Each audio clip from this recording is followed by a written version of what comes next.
Apocalipsis 12:11, dice la palabra de Dios: y ellos le han vencido al acusador de nuestros hermanos, que sabemos que es Satanás. Le han vencido por medio de la sangre del Cordero de Dios. ¿Y por medio de qué? La palabra del testimonio. La palabra del testimonio es el evangelismo, testificar de Cristo. Amén. Ellos le han vencido por medio de la sangre del Cordero de Dios y la palabra del testimonio. Amén. Vamos a confirmarlo más, a ponerle más piso bíblico, más precedente. Dice la palabra de Dios en Efesios 6:10 al 18: por lo demás, hermanos míos, fortaleceos en el Señor y en el poder de su fuerza. Amén. Vestíos de toda la armadura de Dios para que podáis estar firmeza contra las acechanzas del diablo. Acechanza es un enemigo que te vigila, que no te pierde paso, que agarraste por aquí, te asedia, un asedio tremendo, un acoso, no te da pie ni nada. Esa es una acechanza, amén. Dice, para que estáis firmes contra las acechanzas del diablo. Habla porque no tenemos lucha contra carne ni sangre, sino contra. El término contra es confrontación, es guerra espiritual, y ahí aparece 6 veces la palabra contra. Amén. Confrontación. Dice, porque no tenemos lucha contra seres humanos, carne y sangre, sino contra principados, toda jerarquía demoníaca, potestades, gobernantes de las tinieblas de este siglo, y contra huestes espirituales de maldad. ¿Dónde? En las regiones invisibles, en las regiones celestes. Amén. Y dice también, tomad toda la armadura de Dios para que podáis resistir en el día malo.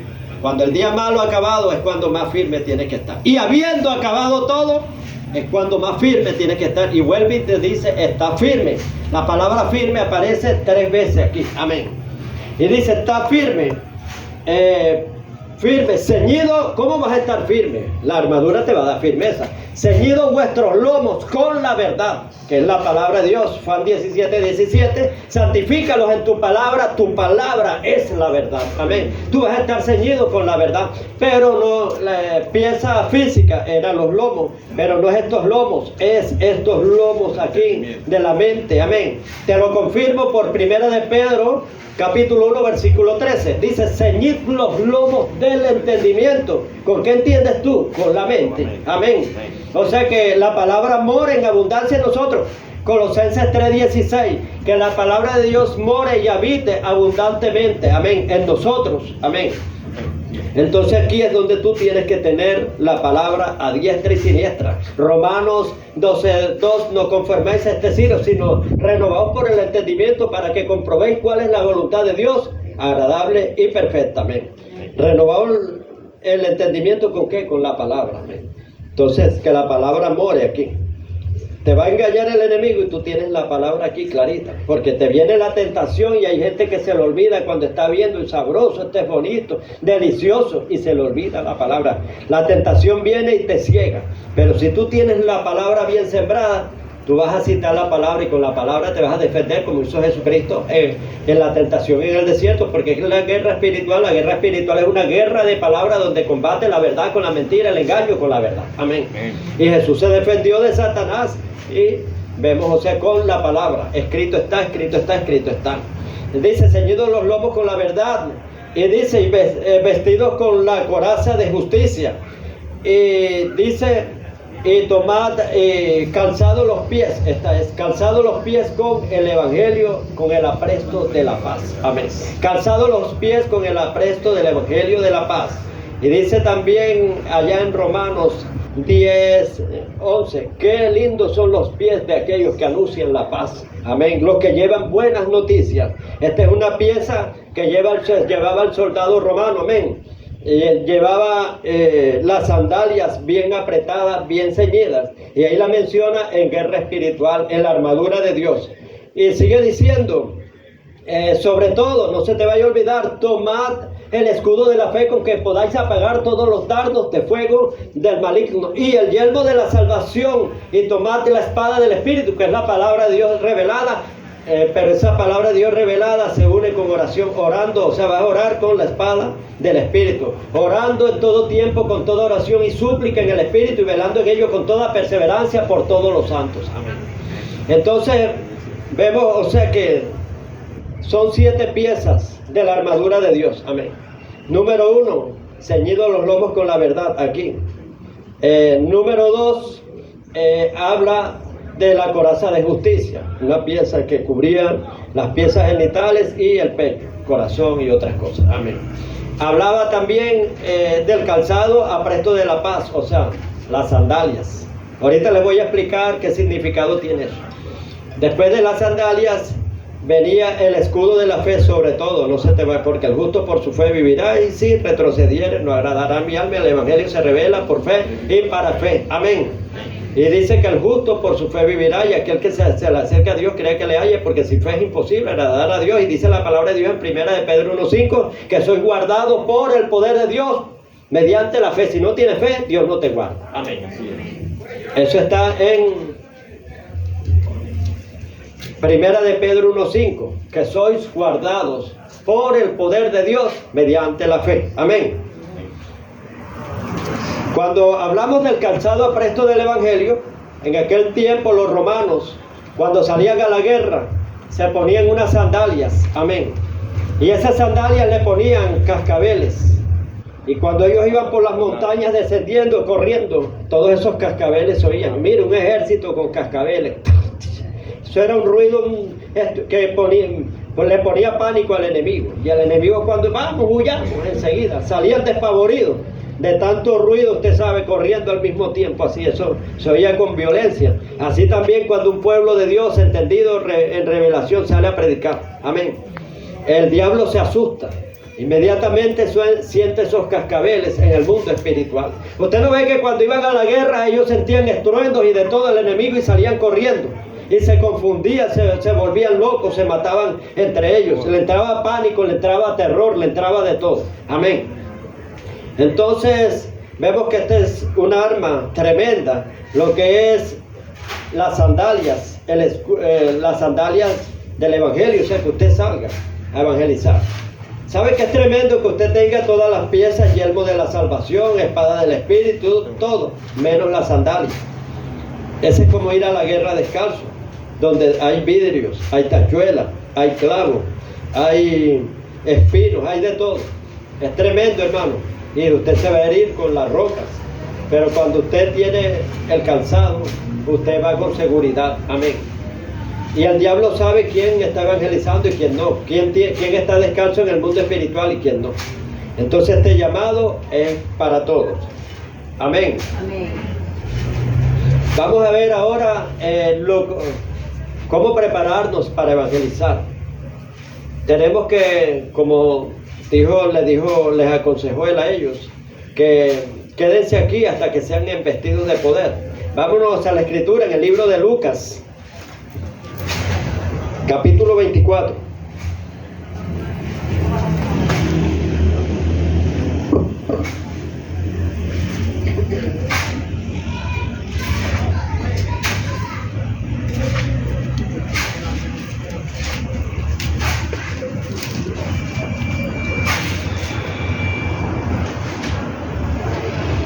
...24... 45... o 46... capítulo 24, versículo 46 en adelante. Y les dijo: así está escrito, y así fue necesario que el Cristo padeciese y resucitase de los muertos al tercer día. Amén. Y que se predicase en su nombre el arrepentimiento y perdón de pecados en todas las naciones, comenzando desde Jerusalén. Y vosotros sois testigos de estas cosas. He aquí, yo enviaré la promesa de mi Padre sobre vosotros, pero quedáis vosotros en la ciudad de Jerusalén hasta que seáis ¿qué? Embestidos de poder de lo alto. Aquí me llama la atención donde empieza, dice como está escrito, que así ya es necesario que el Cristo padeciese y resucitase de los muertos al tercer día. ¿Para qué? Para que se quedara muerto, ¿no? Para que uno anunciase eso. Y que se predicase en su nombre, o sea que es necesario que se predique en el nombre de Él, en el arrepentimiento, perdón de pecado y de todas las cosas. Si no estamos evangelizando es porque no creemos en la resurrección de Cristo. Amén. Entonces dice, como está escrito, es necesario que el Cristo padeciese, amén, muriese y resucitase, ¿para qué? En su nombre se predicase, amén. Entonces tenemos que predicar de Jesús resucitado, el Cristo resucitado, amén. Porque si no es en vano esa obra que hizo Cristo, que murió, esa muerte tan horrible, tan espantosa. Y de verdad que nos toca meternos bastante. Porque no hay ganas, no hay pasión. ¿Por qué? Porque tenemos que tener, un encuentro personal con Dios, con el Espíritu Santo. El Espíritu Santo te da valentía, amén. No le vas a tener miedo a predicarle a quien sea, amén, a malandros, a lo que sea. Cuando tú estás investido de poder, como dice la palabra de Dios en Hechos 1:8, pero recibiréis poder cuando haya venido sobre vosotros el Espíritu Santo y me seréis mis testigos. Vas a ser un testigo eficaz, un testigo no cobarde, un testigo no miedoso. ¿Sabe quién fue un testigo miedoso? Pedro, antes de tener al Espíritu Santo a plenitud. Vemos que le dijeron, tú eres uno de ellos, no, yo no soy, y empezó a maldecir y de todo. ¿Por qué? Porque no tenía el Espíritu Santo a plenitud. Pero después vemos la segunda etapa, cuando ya él recibe ya la promesa, fue investido de poder. Viene y lo metieron en la cárcel y lo azotaron, y después cuando él vino y salió de la cárcel, le dijeron, quizás te dejamos salir, pero no prediques más en ese nombre. Cuidadito, te oímos predicando en ese nombre. Le habían hecho una prohibición. Vemos que en Hechos 4, él sale de la cárcel, inmediatamente, ¿qué va a hacer? A predicar. Otro estaría escondido, no, ya yo no predico más ni nada si no tiene el Espíritu Santo. Pero el Espíritu Santo es el que te da poder, amén. Te da autoridad y te dota y te quita el miedo, te quita todo, amén. Dice que él vino y se puso a orar. Ahí cayó otro Pentecostés, Hechos 4, amén. Ahí también vemos, que hubo llenura del Espíritu Santo. Otra vez, la llenura no es una sola vez, son varias veces, porque dice que fueron llenos del Espíritu Santo hasta él otra vez. Ya había tenido una llenura en Hechos 2:38, amén. Y vemos que allá recibe otra llenura también. Hay que estar lleno todos los días, porque el Espíritu Santo es como un aceite en nosotros, amén. Y ese aceite tiene que ser renovado, porque si usted deja el aceite solo, eso va mermando, y se va agotando. Nosotros tenemos que tener llenura diaria. La llenura nos las da orando, estar en la presencia de Dios, bastante, amén. Y vemos que Pedro no le hizo caso, hermano. El Espíritu Santo, pregunto yo, ¿qué es más fuerte, la tradición o la unción? Que dice ahí, no te metas, ellos tienen, por ejemplo, los guajiros, ellos tienen sus leyes, sus cuestiones. Un ejemplo estoy poniendo, amén. Y porque te aborrecen y no te escuchan, man. O fulano tiene tal costumbre, no vayas porque no te metas con eso, amén. Una persona llena de unción que va a predicar la verdad, es más fuerte la unción que la tradición. Es más fuerte la unción que la religión, amén. Jesús, donde llegaba, hermano, él rompía los esquemas. A los fariseos enseguida vino y ellos tenían un odre viejo, mentalidad vieja. ¿Y qué hizo? Con el vino nuevo, inmediatamente, amén. Entonces la verdad no se debe de esconder. Y hay veces decir, por ejemplo, les pido perdón por esto, por algo, que una verdad que uno diga, no. Hermano, si uno está diciendo una verdad, ¿por qué va a pedir perdón? No hay necesidad de pedir, amén. Porque usted no está diciendo algo errado, al contrario, sacando a la otra persona del error. La otra persona es la que tiene que darte gracias, si es humilde, amén. Entonces, cuando una persona está llena del Espíritu Santo, predica donde sea. Y se deja usar por el Espíritu Santo, y lo que el Espíritu Santo le diga, predica donde sea, y la persona se convierte. Yo recuerdo un misionero, él llegó allá en una parte de Colombia, a una tribu, y fue tremendo, hermano. Él pagó el precio, le lanzaban flechas, le hacían de todo, lo ponían en un árbol, lo clavaban, le hacían y lo dejaban moribundo, hasta con flechas envenenadas. Y yo tengo allá el libro.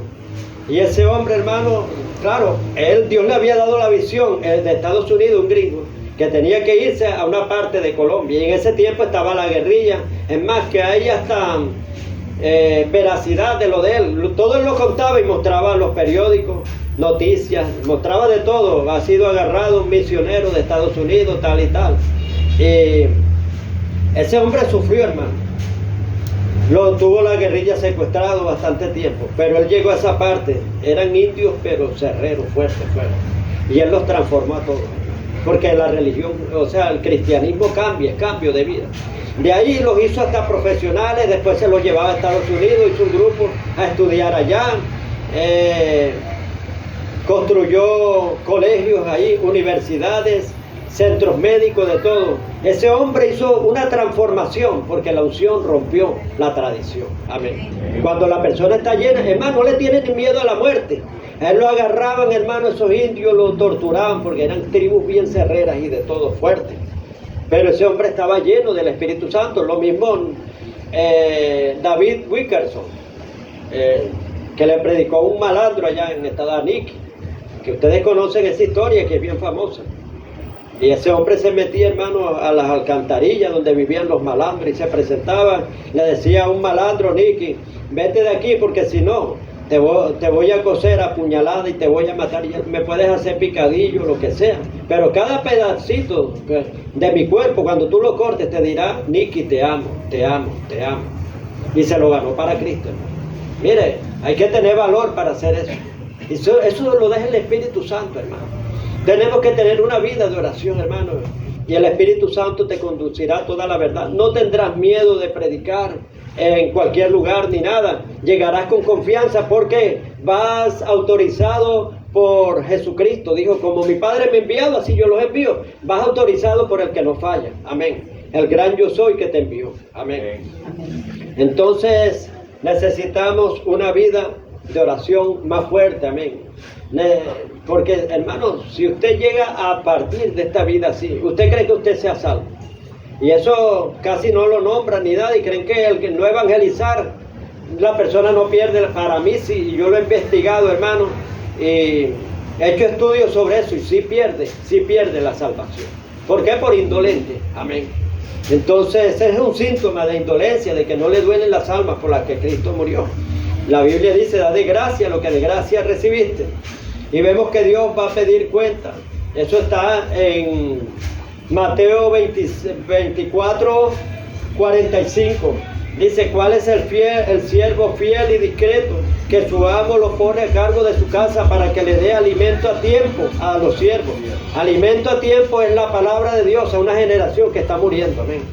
Y dice, dichoso aquel que conociendo la voluntad del Padre le hizo todo lo que le mandó, y cuando el Señor venga lo encuentre haciendo aquello que le encomendó, de cierto le pondrá su parte, o sea, y le dará su bendición. Amén. Le dirá, buen siervo, ves y gózate en la presencia de Dios con tu Señor. Pero el que no encuentre haciendo la voluntad que le encomendó, recibirá duros azotes. Amén. Entonces, es algo curioso. ¿Cuáles fueron las últimas palabras de Jesús? Las últimas, cuando ya no lo vieron más. Usted sabe que Él resucitó y duró 40 días saliendo, apareciendo. Les dio enseñanza a los del camino de Emaús. Dijo varias cosas. Pero ¿cuál fue la última palabra que dijo Jesús cuando ya no lo vieron más, que ascendió y se fue en una nube? Amén. ¿Cuál fue? Lo puedes buscar ya al final de todo. Dice, id y predicad el evangelio a toda criatura. El que creyere y fuere bautizado será salvo, mas el que no creyere será condenado. Y estas señales seguirán a los que creen. Pero en Mateo 28 dice, dice que se ascendió y una nube lo esperó. Y de ahí, ni más lo volvieron a ver. Lo dijo ya en lo último, en Marcos. Lo dijo en Lucas, aquí que se lo leí. Y lo dijo también en Mateo. Amén. Esas fueron las últimas. ¿Qué quiere decir? Que es importante. Amén. La gran comisión. En la gran encomienda. Y esto lo podemos enlazar con la que le acabo de decir, Mateo 25, 45. Dice, ¿cuál es el siervo fiel y discreto al cual su Señor lo puso a cargo de sus criados para que les dé alimento a tiempo? Eso se cumple cuando Él dijo, id y predicad, o sea, dale comida. Y te encomiendo todo. Hizo una encomienda. Amén. Entonces cuando Él venga, quiere encontrarnos que estemos cumpliendo esa orden. Cuando Él venga, y nosotros, al que no esté cumpliendo esa orden, no lo digo por manipular ni controlar, dice que recibirá duros azotes y tendrá su parte con los malvados. en la oscuridad. Eso no es una parte bonita donde lo van a lanzar. Eso es simbolismo de infierno. Amén. Y su parte con los malvados. Amén. Lo van a descalificar. Entonces, si es necesario, por ejemplo, el que escondió el talento, el siervo malo, si sabías que yo recojo donde no siembro, entonces vino el siervo malo, átenlo de pies y manos y échenlo a las tinieblas. Dijo así, termina diciendo ahí en la parábola de los talentos. Te dan talento para que salgas a predicar y no lo haces. Amén. Entonces sí podemos perder la salvación, hermano. Eso es importante.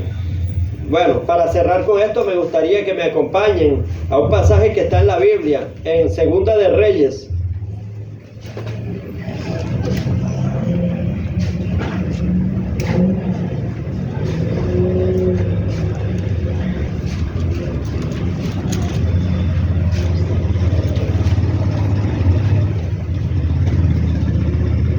Eliseo en el sitio de Samaria, en la escritura que está.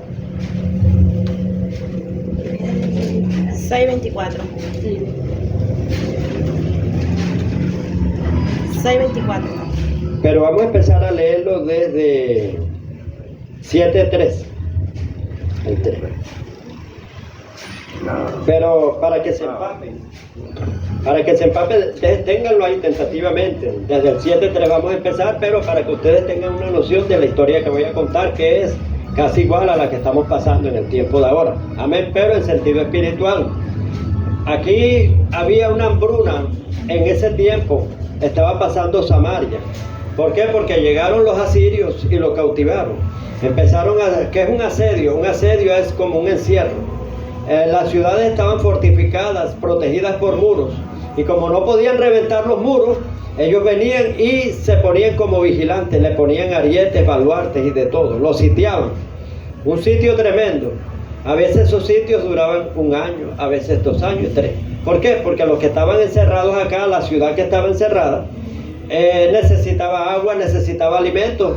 Tenía un gran abastecimiento, pero se iba comiendo el alimento poco a poco, el agua se le iba acabando. Era una tortura, un tormento. O sea, estar rodeado de enemigos y tú no puedes salir, porque a lo que sale están esperando que tú abras la puerta, porque eran unas puertas fuertes, para meterse inmediatamente. Entonces esa gente era una agonía espantosa, poco a poco, lentamente, iba muriendo.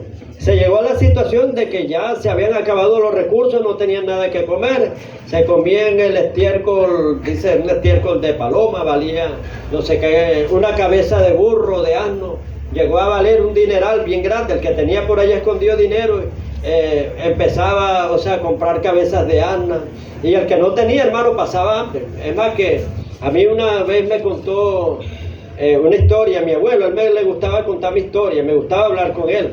Si estuviera vivo, tuviera como 115 años ahora o más. Y él me dijo que una vez él estuvo en una guerra y los familiares de él, un perro vino y agarró un hueso de vaca, lo llevaba y se lo quitaron y empezaron ahí, hacían sopa con el hueso ese y después se lo prestaban la familia uno al otro y así. O sea, esos son tiempos de hambruna fuerte cuando llegan de guerra. Así también, ese sitio también, dice que la cabeza de un burro, hermano, llegó a valer bastante. Y llegó a tal punto, a tal extremo, que no tenían ya nada para comer y hicieron pacto. Mira, tú tienes ahí un bebé, yo tengo el otro. Vamos a comernos primero tu bebé y después nos comemos, yo doy el mío. Y así. Eso está ahí en la Biblia, hermano. Y vemos, que ahí lo pueden leer esa historia. Llegó el momento en que viene una mujer, cumplió lo que había dicho, da a su hijo, pero cuando le tocaba a la otra dijo, no, yo no voy a dar a mi hijo ni nada, se arrepintió después de haberse comido al hijo de la otra, o sea que se lo compartieron. Dijo, no. Y esta la fue y la denunció al rey.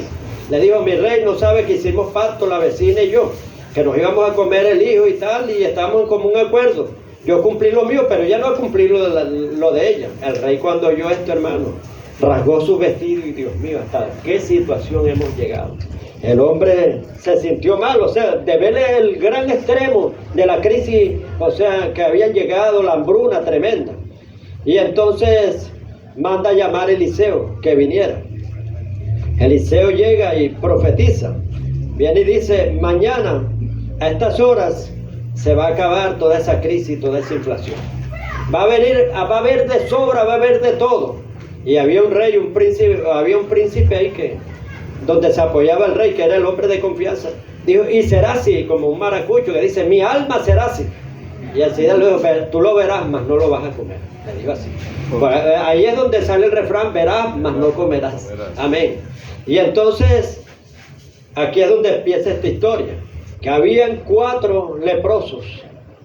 Estaban por allá, los leprosos, ellos tenían su lugar por allá exiliados. No podían estar con los demás porque primero los consideraban inmundos y segundo era una enfermedad contaminante que no tenía cura en ese tiempo.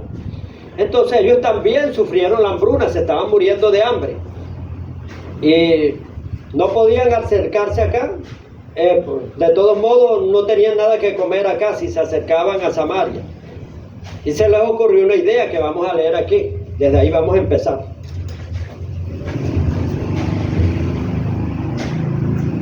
7:3. Había a la entrada de la puerta 4 hombres leprosos, los cuales dijeron el uno al otro, para que no estemos aquí hasta que muramos. Ya se estaban muriendo también de hambre y de la enfermedad. 7:3. Sí, 7:3. Dice 3. 3. Había a la entrada de la puerta 4 hombres leprosos, los cuales dijeron el uno al otro, para que no estemos aquí hasta que muramos.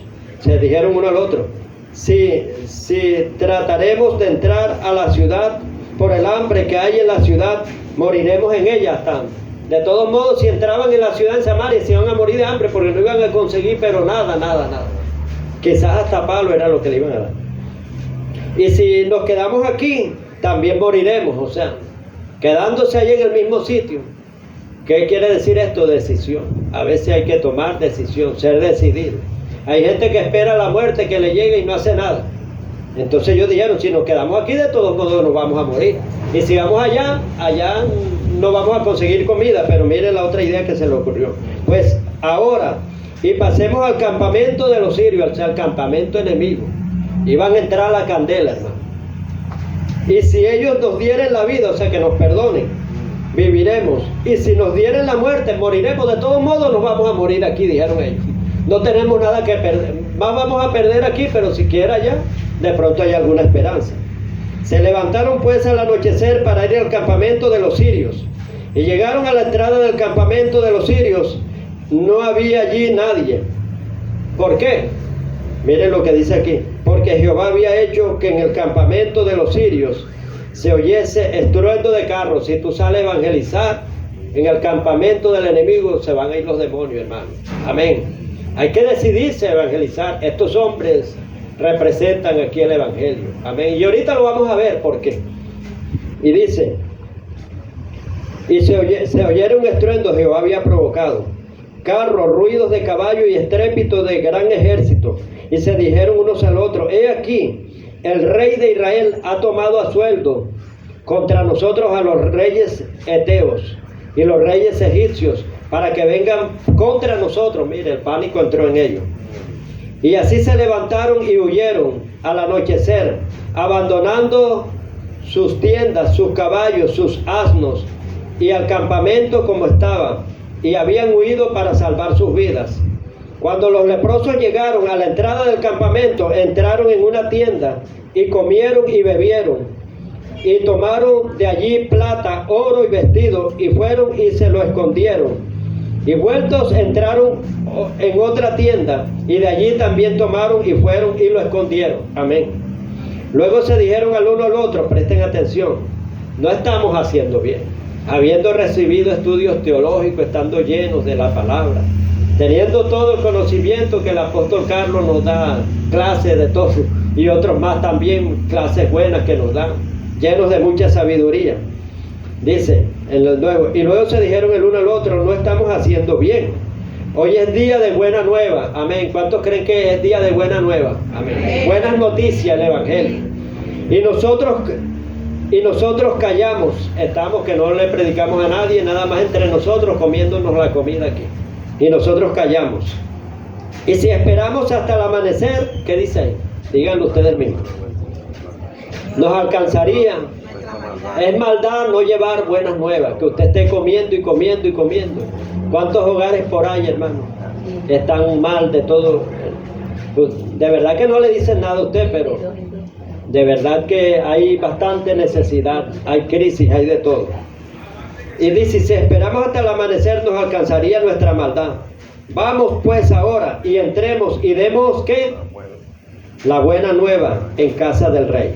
Vinieron pues y gritaron a los guardas de las puertas de la ciudad y le declararon diciendo, bueno, ya ustedes ya saben esa parte. Amén. Entonces, hay algo que tenemos que aprender aquí. Ellos dijeron, si nosotros esperamos hasta mañana, nos alcanzaría nuestra maldad. Porque si esperan hasta mañana, ¿no? Cuando yo me prepare bien. Se muere esa persona que usted le pudo predicar. Hay testimonios de personas que se van a quitar la vida y le llegan a tiempo. Que si no llegan, hermano, a evangelizarlo en ese momento, se matan. Yo recuerdo una vez que me dijo, era Semana Santa y a nosotros nos mandaban evangelizar en Semana Santa. Y yo veía como eso algo errado. ¿Por qué? Porque en Semana Santa la gente andaba bebiendo, otros andan en playa, viajando, dejan las casas solas. La gente anda así en sus afanes. Entonces me pusieron a mí para dirigir los evangelismos como coordinador, pero también se me asignó un grupo, una parte que era la curva. Me tocaba la curva, otro grupo le tocaba el terminal de pasajeros, otro le tocaba la plaza de toros y así otros sitios estratégicos. Y entonces yo vengo y le digo a mi pastor, disculpe, me permite que yo le dé una sugerencia. Yo sé que usted es la máxima autoridad aquí, pero me permite que le dé una sugerencia. Él dijo, sí, dígala. Yo le digo, ¿usted no cree que es mejor que vayamos de casa en casa antes de estar en el terminal marítimo de Santa Marta, en la curva, en otros lados? Que la gente va corriendo y ¿qué atención le van a prestar a uno? Le dije así. Si de verdad que andan en sus afanes, ¿quién me va a prestar a mí atención? O sea, que vaya a hacer una compra o vaya a agarrar un carrito y eso. Nadie nos hace caso. Yo le digo, vea, y si esa persona que se iba de viaje, si usted no le predica y tiene un accidente por ahí, ¿qué le dice usted a Dios? Me dejó, hermano, frío enseguida. Y tiene razón, pastor, así es. Yo voy a cumplir mi parte y es así como usted dice. Ese es el deber de la atalaya, que está en Ezequiel 33 del 1 al 8, amén. Hijo del hombre, dice, cuando viniere espada, cuando viniere guerra, y tomaren a un hombre por atalaya es el que lleva la noticia, el que avisa. Y si ese hombre no suena la trompeta, dice, de cierto, la trompeta es el mensaje que predicamos, amén. Dice, de cierto, el pueblo morirá por no estar apercibido, porque la atalaya no la avisó. Y yo le demandaré la sangre a él que no le avisó al pueblo, caerá sobre él. Y dijo, pero si él avisare, él habrá librado su vida.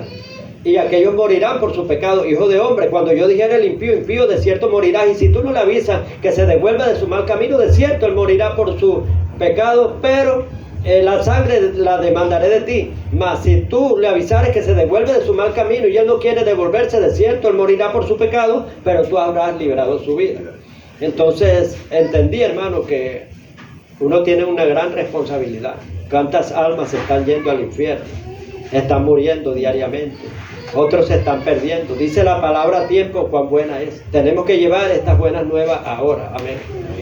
Como dijeron ellos, sería maldad y sería pecado si esperamos al otro día que salga el sol. Amén. Entonces, no esperemos, hermano. Vamos a salir a evangelizar todo el grupo. Amén. Que eso es lo que Dios quiere. Cuando Él venga, quiere hallarnos así, que le estemos dando alimento a tiempo a todos. Bueno, Dios les guarde y les bendiga. Amén. Yo creo, el sábado vamos a salir a evangelizar todos. Amén. Y no hago el llamado porque todos aquí somos cristianos. Amén. La hora, pastor. ¿Qué hora, pastor Aarón?